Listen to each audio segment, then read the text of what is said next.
আমাদের সন্তানরাও আমাদেরকে ইজ্জত করবে, সম্মান করবে। কেন? সন্তান আল্লাহওয়ালা হবে, সন্তান নবীওয়ালা হবে, সন্তান তেলাওয়াতকারী হবে, সন্তান ইবাদতকারী হবে। ঠিক কিনা ভাইরা? এই জন্য ভাইরা আমার, এই প্রতিষ্ঠান দিয়েছেন, এই প্রতিষ্ঠানের প্রতি আপনাদের মহব্বত না থাকলেও মহব্বত রাখার দরকার আছে। আছে কিনা?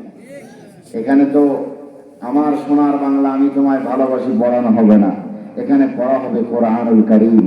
এটা এমন এক কিতাব, এটা জালিকাল কিতাব, এটা ওই কিতাব, ওই মানে লৌহে মাহফুজে সংরক্ষিত যেই কিতাব,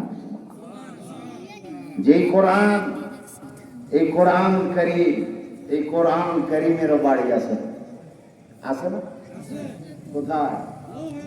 লৌহে মাহফুজ। লৌহে মাহফুজ কোরআনুল কারীমের বাড়ি। আর সেইখান থেকে আল্লাহ পাক আমাদের হেদায়েতের জন্য জমিনে নাযিল করেছেন। যুবক ভাইরা, আমার মুরব্বী বাবা, এই যে কোরআনুল কারীম, এই যে হিফজ মাদ্রাসা দেওয়া হয়েছে, আপনার তাহসিনুল কোরআন হিফজ মাদ্রাসা প্রতিষ্ঠিত হয়েছে। আমি আমার প্রতিষ্ঠানের প্রতিষ্ঠাতা যারা, তাদেরকে আমার পক্ষ থেকে আমি তাইন্দাবাদ, মোবারকবাদ, জিন্দাবাদ, ধন্যবাদ, খুশ আমদের জানাচ্ছি। ওনারা চাইলে অন্য কিছু দিতে পারতেন, কিন্তু ওনারা আল্লাহর কালাম শিক্ষা লাভ করার জন্য,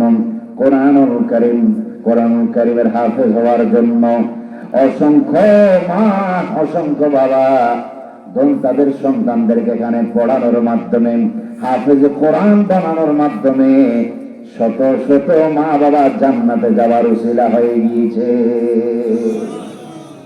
আল্লাহু আকবার বলুন।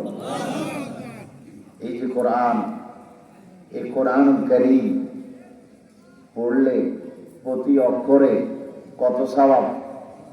জোরে বলুন, কত সওয়াব? 10টা সওয়াব প্রতি অক্ষরে। আর কোরআনুল কারীমে কত হাজার অক্ষর আছে? আল্লাহু আকবার। 6666 আয়াত, অক্ষর, প্রতি অক্ষরে 10টি করে দেখি। যে ঘরে, যে বাড়ি, যে বাসায়, যেখানে আল্লাহর কালাম তেলাওয়াত হয়, সেখানে আল্লাহর রহমত বর্ষণ হয়, রিজিক বৃদ্ধি হয়, মর্তবা মর্যাদা বৃদ্ধি হয় কোরআনের উসিলায়। সুবহানাল্লাহ। কিন্তু এখন তো কোরআনুল কারীমের তেলাওয়াত বন্ধ হয়ে যাচ্ছে। পড়েন না কেন? হুজুর আমি পড়তে জানি না। কি জানে না? হুজুর আমি সত্যি জানি না। তো তুমি শিখলে না পারবে? তোমাকে তো শিখতে হবে। আপনি মুরব্বী হয়েছেন, পারেন না? যুবক পারেন না? এই যে মাদ্রাসা হয়েছে, ধরনা থেকে মৃত্যু পর্যন্ত জ্ঞান অর্জন করার সময়।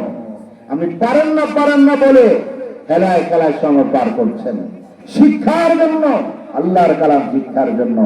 আপনিও চাইলে এখানে সময় ব্যয় করে কোরআনুল কারীম শিখতে পারেন। ঠিক কিনা ভাইয়েরা আমার?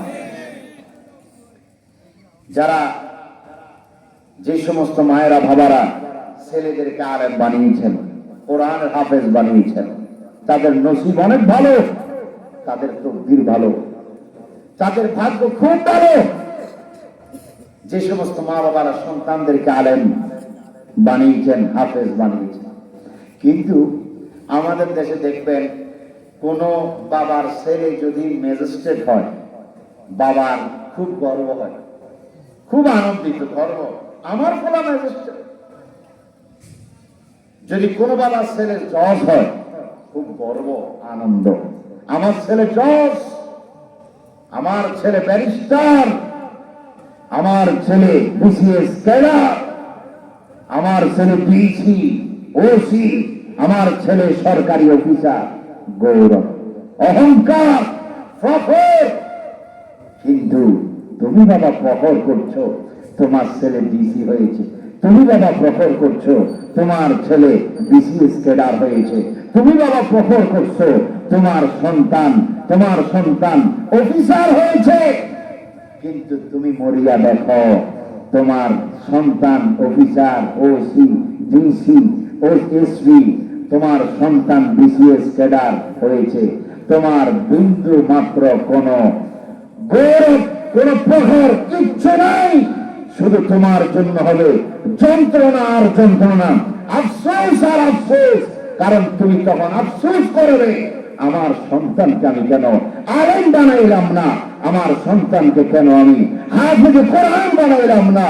যদি আমার ছেলেকে আমি বানাইতাম হাফেজে কোরআন, এই ছেলে তো আমার জানাজা পড়তো, এই ছেলে আমার কবরের পাশে আমার জিয়ারত করতো।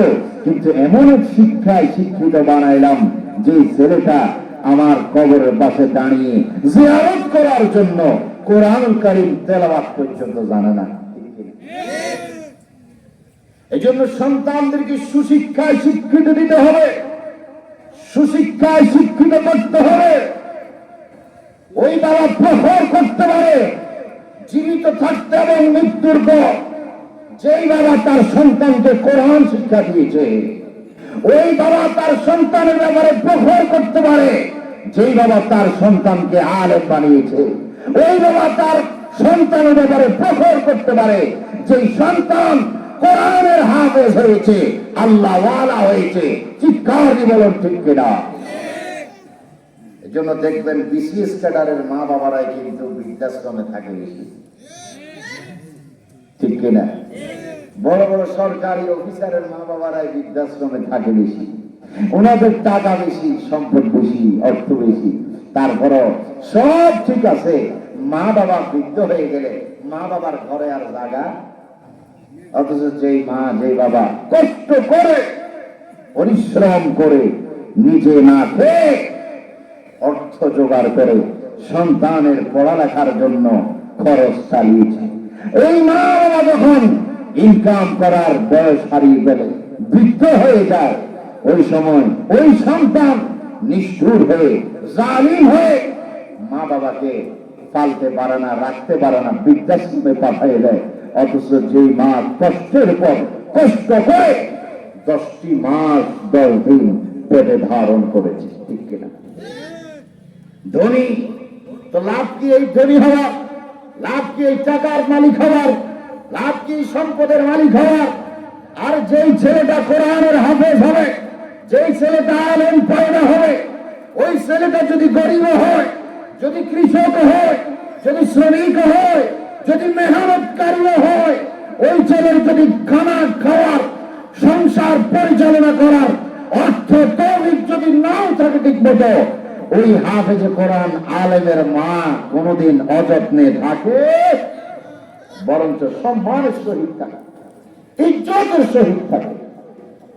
এই জন্য ভাইয়েরা আমার,